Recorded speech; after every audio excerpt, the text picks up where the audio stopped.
Katrai vietai ir savs stāsts. Daži no stāstiem kļūst par leģendām. Protams, zinātniekiem noteikti būtu daudz darba, lai saprastu, vai leģendas pamatā ir reāls notikums, vai tas vienkārši ir cilvēka iztēles auglis. Varbūt šo jautājumu varam risināt nākamajā zinātnes festivālā. Šovakar ieklausīsimies kādas leģendas apī mērsragu. Leģendas apkopojas Guntars Ceravs, tās stāstīs aktieris Mārtiņš Vilsons un par muzikālo noskaņu parūpēsies Denis Dimants. Baudām, bet brīdinām, ka var būt biedējoši.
Nu ko, dārgā tauta, vakars nāk, vai ne? Tad es varu jums novēlēt labas naktsniņas, ko? Jūs zināt, kas es esmu vispār? Es esmu vecais Mārtiņš, kurš jums izstāstīs tādus stāstus, kuros pats ir bijis liecinieks.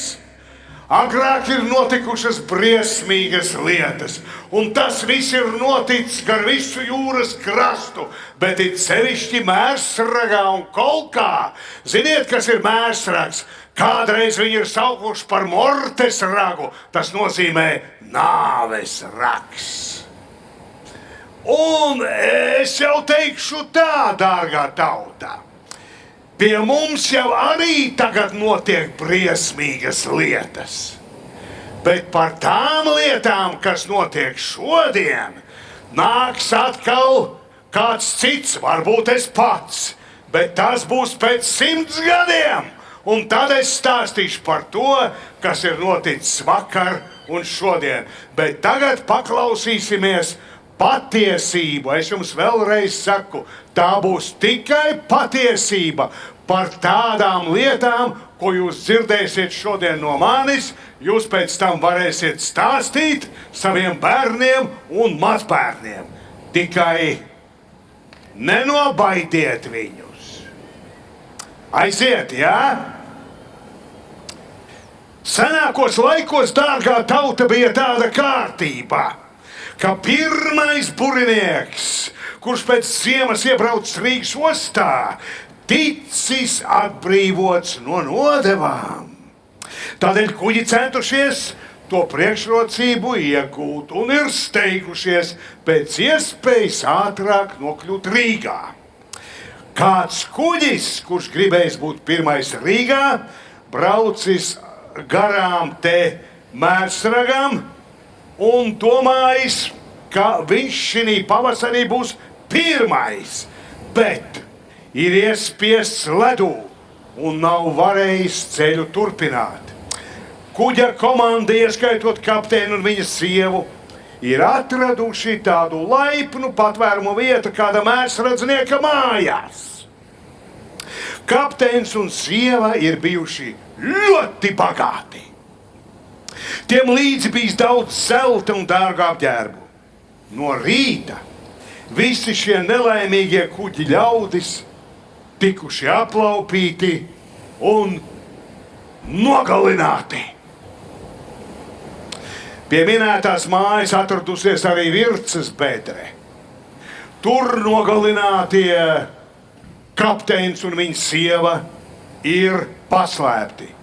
Pēc ilgāka laika, kad ir aptrūkušies tie kūtsmēsli, vai ne?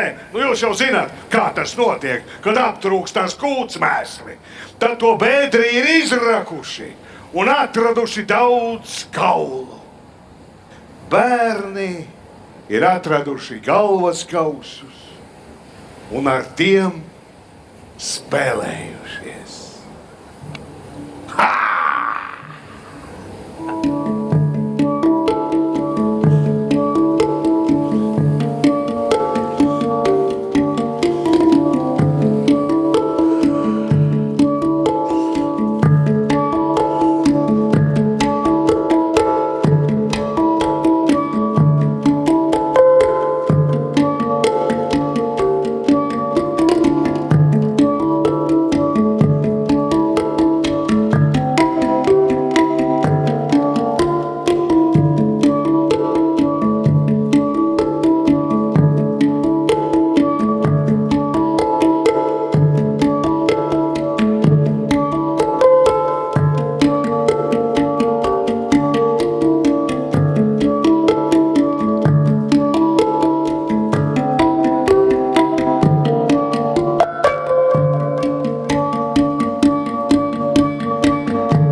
Nu ko? Nedaudz nobijāties, padomājāt par sevi. Kādus briesmu darbus jūsu senči te ir darījuši. Ko? Bet tas jau, mīļie, vēl nav viss. Es vēl varu izstāstīt dažādus stāstus. Nu, piemēram, Mērsragā ir aplaupīti arī tirgotāji. Reiz kādā mājā ir ieradies zivju uzpircējs no Lietuvas. Tas tepat kaimiņos, jūs jau zināt, vai ne? Un saimnieks ir aizbildinājies, ka zivju pašlaik nav, lai braucot uz kaimiņu mājām. Nu, aizbrauc tur, otrs saimnieks atkal aizbildinājies, ka viņa telpas ir aizņemtas, lai braucot uz to garo pļāvu. Tur varot zirgu paganīt un pats varēšot pārnakšņot šķūnī. Naktī nākuši 2 vīri ar lielu pomi par plecu. Domādami, ka vezumā guļ tirgotājs gāzuši ar to. Tirgotājs no bailēm ir aizbēdzis, šī gadījumā dzīves palikdams un aizbēdzis tepat uz upes grīvu. O, mīļie, kā tad ir gājis? Būs vēl.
liekas tāds foršs stāstīņš man, bet tas nemaz nebūs varbūt tik briesmīgs. Bet tomēr neģēlības tur ir pastrādātas. Tātad 1000 līdz 1875. gadam, vai visi zina, kas tas par gadu? Starp citu, tanī gadā ir dzimis mūsu lielais komponists Emils Dārziņš, vai ne? Bet tas bija labs gads arī bandītiem. Mēsragā toreiz nebija bākas. Tad kuģi varēja uzskrienot uz jūras raga sēkļa. Lai izsauktu avāriju, vietējie iedzīvotāji kuģus ir maldinājuši ar maldugunī. Ir uzcēluši kārts galā uguni, lai garām braucošie kuģi domātu, ka pa priekšu atklātā jūrā brauc cits burenieks. Tad vēl bija otrs veids. Uzsējuši klibai govī vai zirgam sānos sarkanu vai zaļu uguni, un kad zirgs klibojot gājis, tas atgādinājis, saprotiet, ka tas klukturs kustās. Tas ir atgādinājis it kā par viļņiem braucošu kuģi, vai ne? Tā pirāti ir mānījuši kuģus uz sēkļiem, lai pēc tam tos aplaupītu. Nu, reizēm tie pirāti ir izlikušies par glābējiem un izrādīja līdzjūtību. Tumšajās naktīs slapjos, līdz nāvei nogurušos jūrnieks. Jūs zināt, kā ir jūrā? Kurš no jums ir bijis jūrā? Tur var ne tikai, tur var slapš palikt, tur var nogurt, tur ir elpot pat jāpārstāj.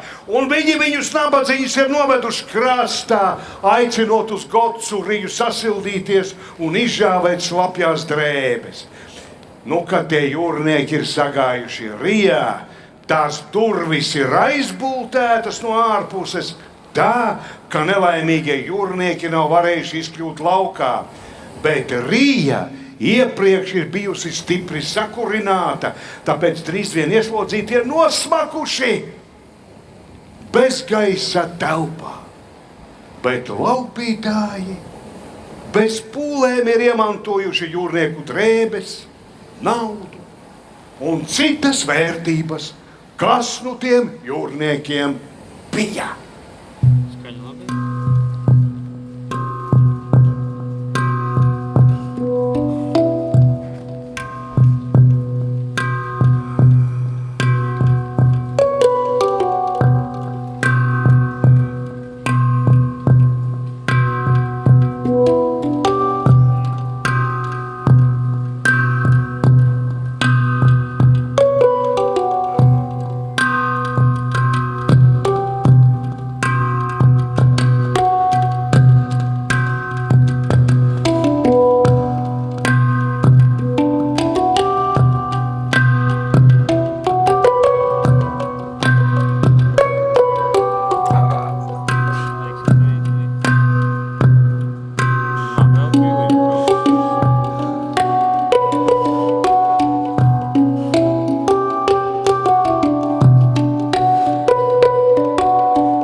Arī tā, dārgie draugi, ka buriniekam vējainā laikā uzskrinot uz raga akmeņiem, daži no jūras braucējiem tomēr gāja bojā. Un jūra tos vēlāk izskaloja krastā. Nu, kas tur tāds liels jūs teiksiet? Nu, nekas jau tur nebija, pāris līķi un viss, vai ne? Šiem jūrniekiem parasti kājās bija gari ādas zābaki, kuri bija lielā vērtē un kurus tā iekāroja tie vietējie iedzīvotāji. Pēc vairāku dienu peldēšanas tie slīkoņi jau bija uzblīduši. Nu, un tiem tos zābaks tik vienkārši nevarēja novilkt. Nu, tad ko tad darīja, dārgie draugi? Tad nogrieza ar visu kāju. Zābaka ar visu kāju uzspraudu smailes stabā līdz brīdim, kad tas, kas no kājas bija palicis, ka to varēja tā viegli izdabūt ārā. Tāpēc jau laikam ir radusies tā iesauka, vai ne? Kājgrieži. Runā, ka zābaku dēļ ciemenieki Vienu otru dzīvi palikušo jūrnieku vienkārši nokāva. Varbūt arī iepriekš pavaicāja, ko, lai novelk tos zābakus. Kā jums patīk, kā jūs senči ir uzvedušies? Dargie draugi, patīk? Nu, es ceru, ka šodien tā vairs neviens nedomā darīt, bet ir citi veidi, par tiem parunāsim pēc 100 gadiem.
Ziniet, vēl viens stāstīns ir tāds.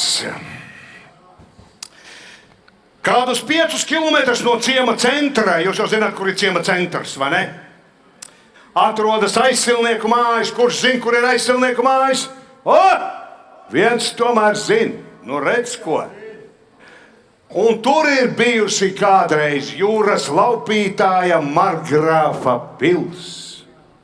Pilī dzīvojas laupītāja virsnieks Markgrāfs un 40 kara kalpu.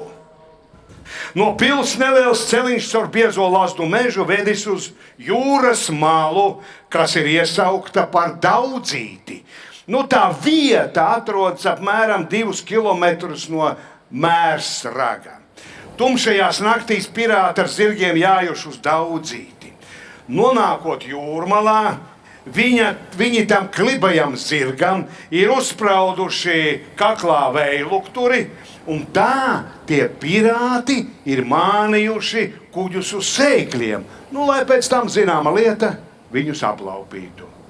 Kādu reizi jūras laupītāji sagūstījuši kādu angļu iedomājieties, admirāļa sievu, turējuši to gūstā 3 gadus.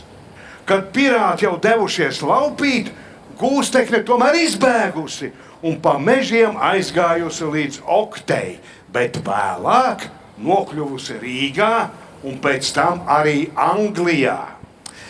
Viņa bija uzzīmējusi tādu sīku situācijas plānu, pēc kura Angļi varēja tomēr iebrukt, atbraukt un paņemt ciet to Markgrāfu un sagūstīt laupītājus. Rīgā tiesāti karakalpi, bet Markgrāfs ir aizvests uz Angliju un saņēmis lielu sodu. Bet jūs par to tagad neesat apmierināti, vai ne? Ka viens no jūsu bandītiem ir aizvests uz Angliju.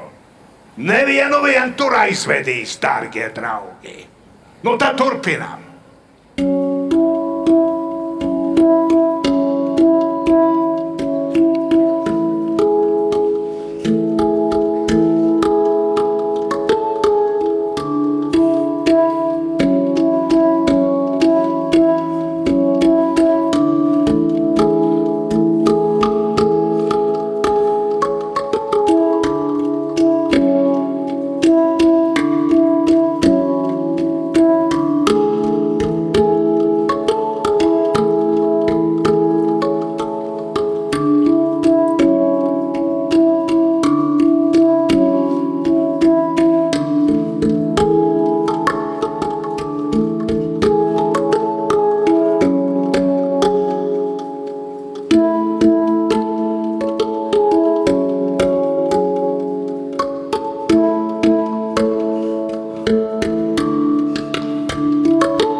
jūs jau te sēžat tā mierīgi, tā laimīgi un domājat, nē, nu kas tad tas jau bija sen, tagad jau nekas tāds nevar notikt, bet es tomēr jums ieteiktu paskatīties aiz muguras. Ko?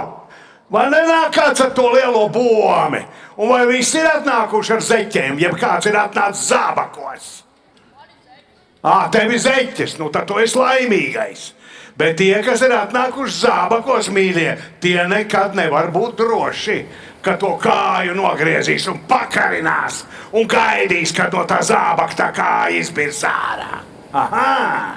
Jā, nu bet tāda man ir tā kā, tāda teika, ko vēl gribētos jums arī izstāstīt. Un tā teika ir apmēram tāda, gribiet ticiet, gribiet neticiet.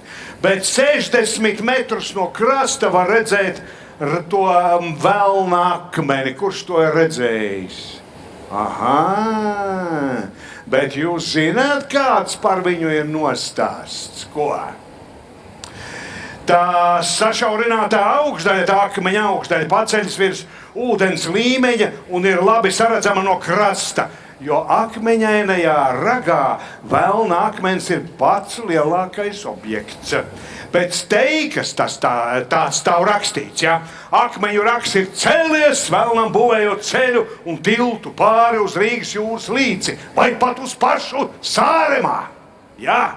Darbs noticis par naktīm, nesot akmeņus ar lielu maisu no tuvākās un tālākās apkārtnes.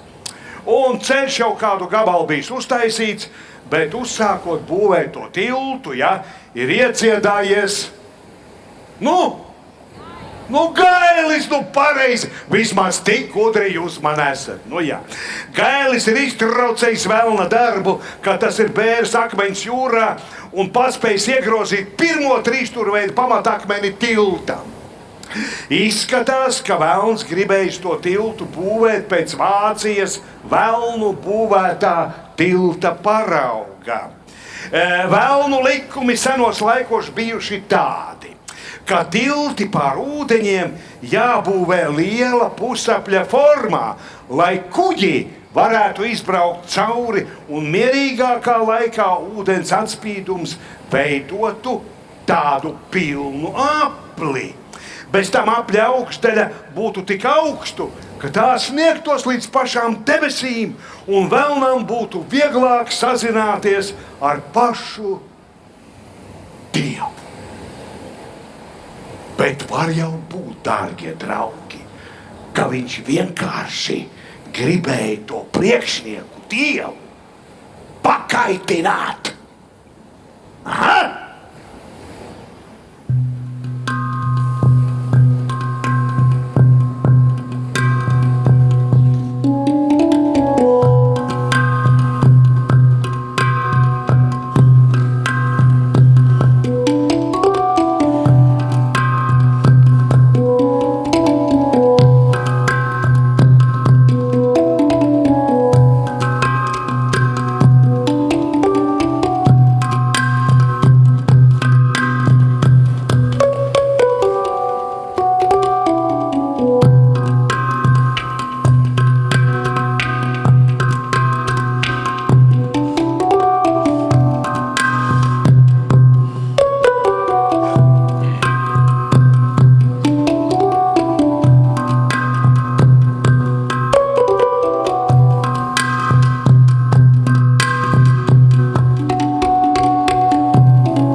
Interesanti paliek, ne?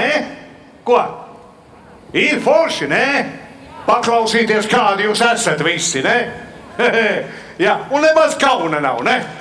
Pareizi jau vien darīja. Es arī uzskatu, ka normāli katrs jau rūpējas tikai par sevi.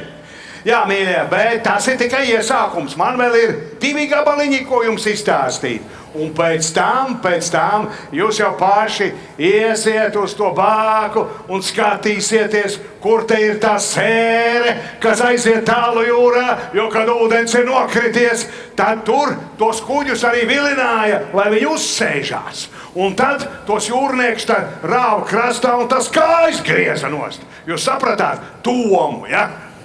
Vārds sakot, ir jāizpumpē ūdens un tad jāvelina tie kuģi. Skaidrs, jā. Bet pastāv leģenda, bet, mīļie, kāda tur leģenda? Tā ir tīra patiesība. Par mērsradznieku jūrā nogalināto jaunavu pastāv, te ir rakstīts leģenda, mīļie, es taču tur pats biju. Es taču stāvēju un to visu pierakstīju. Par tādu jaunavu, kuru toreiz ir saukuši par Jumpravu. Rīgas pilsētas ostā, tas bija Rīgā, ja? Iebraukuši mērsradznieki ar laivu un kartupeļu kravu. Ja? Pie viņiem pienākusi kāda pilsētas jaunkundze un lūgusi, lai aizved to līdz mērsragam. Tie bijuši ar mieru, vai ne? Pēc neilga laika uz to kuģi ir atvests vairākas muciņas, tādas muciņas, līdzi vešanai, līdz uz mērsragu. Un tad tā kā nejauši, daži vīreļi atvēruši vaļā tās muciņas, un cerētā dzēriena vietā ieraudzījuši ko? Naudu. Tad ieradusies arī jaunava, tā Jumprava. Kad mērsradznieki ir izbraukuši jūrā, tie beidzot ir izdomājuši tādu viltīgu gājienu, ka viņi grib to jaunavu nogalināt un aplaupīt. Tad ir tikuši līdz Ragaciemam, kur tie izdarīja to šausmīgo noziegumu. Pirms tās nogalināšanas jaunava esot viss sapratusi un lūgusi, lai nenonāvējot. Viņa apsolījusi tiem slepkavām nopirkt tvaikoni. Tomēr tas viss bija velti. Tas bija velti, nevis viss bijis, bet tas bija velti. Tie jaunavu nogalināja un iemeta jūrā. Pēc tam jaunava it kā ir parādījušies virs ūdens un saukusi. Kāda it kā? Viņa vienkārši parādījās. Es pats redzēju. Parādījās un kliedza, ka viņi ir izdarījuši šausmīgu noziegumu un saukusi, ka tik un tā paudžu paudzēs slepkavas visi aiziešot bojā, noslīkstot. Un tā arī bija, dārgie draugi. Tie, pie kuriem ir glabājusies nauda, kad tā ir aizskarta tā nauda, tad notikušas ir viena nelaime pēc otras. Un beigās to naudu dabūja aprakt kapsētā. Tā bija. Padomājiet!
kā iet tai pasaulē, dārgā tauta. Reizēm tie sliktie kļūst par labiem un tie labie par sliktiem, vai ne? Jo, kā jau es teicu, katrs mēs cīnāmies tikai par savām ērtībām. Un tā jau tai pasaulē ir iekārtots, bet reizēm ir arī ļoti labi un cilvēki tādi, kuri tev atsilda sirdi. Un tagad es ar jums gribēju aprunāties par vienu tādu meiteni, kura ir dzīvojusi pie mērsraga, skaista un tikumīga jaunava, kuru dēvēja toreiz par svētmeitu. Viņa bija devusi solījumu palikt šķīsta un uzticīgi. Iedomājieties, tad, kad vilka no kājām griez tās kājas no tādiem zābakiem, tad tomēr bija viena meitene, kura zvērēja palikt svēt un uzticīgi savam mīļotājam. Tas jau pieminētais, tas mans laupītāja virsnieks Margrāfs, pirms viņa aizved uz Angliju un viņš saņēma to sodu. Viņš jau visu laiku sūdzības darīja, vai ne? Un viņš bija noskatījis šo jaunavu un kādu dienu aizdevies pie viņas vēloties piespiest viņu, to svētmeitu, kļūt par viņa līgavu. Svētmeita tomēr nevēlējās pieņemt šo bildinājumu un lūdza Dievam palīdzību. Viņas lūgšana, ticiet vai nē, bet tika uzklausīta. Jaunavas priekšā pēkšņi radās milzīgs akmens, kas viņu pasargāja no vajātāja. Akmens sānos bija durvis, kuru nospiedums esot redzams vēl pat šodien. Tā leģenda sadalās. Agrāk uzskatīja, ka tas Margrāfa akmens ir tas pats svētmeitas akmens, bet pastāv jau arī iespēja, ka tie ir divi dažādi akmeņi. Un kāds varbūt zina, kur atrodas tas otrs akmens. Pagaidām mēs tikai ar jums zinām vienu laukakmeni, kuru ļaudis sauc par, pareizi par svētmeitas akmeni. Un tā leģenda vēsta, ka svētmeitas akmenī dzīvojot svētās meitas, un kuru rosīšanos varot saklausīt pēc nostāstiem 12. dienā, nevis naktī, bet dienā, varot dzirdēt, kā dūts svētmeitu ratiņš. Bet 12. naktī atkal varot saklausīt klusu lūgumu puišiem viņu izglābt, bet meitiešiem tajā pašā laikā pavērpt, kuri piekrītot, tos viņa paņem sev līdz. Hei, dzirdiet! Man domā, tā ir ratiņu skaņa. Jā, tas ir tas vērpjamais ratiņš. Jā, es to dzirdu. Man liekas, ka man jāiet, ne? Kā tā nē, mīļie, man jāiet ir ar to svētmeitu aprunāties. Nāc līdz, ko tur sēdi. Ejam. Redz, ka ratiņš dūts. Atā!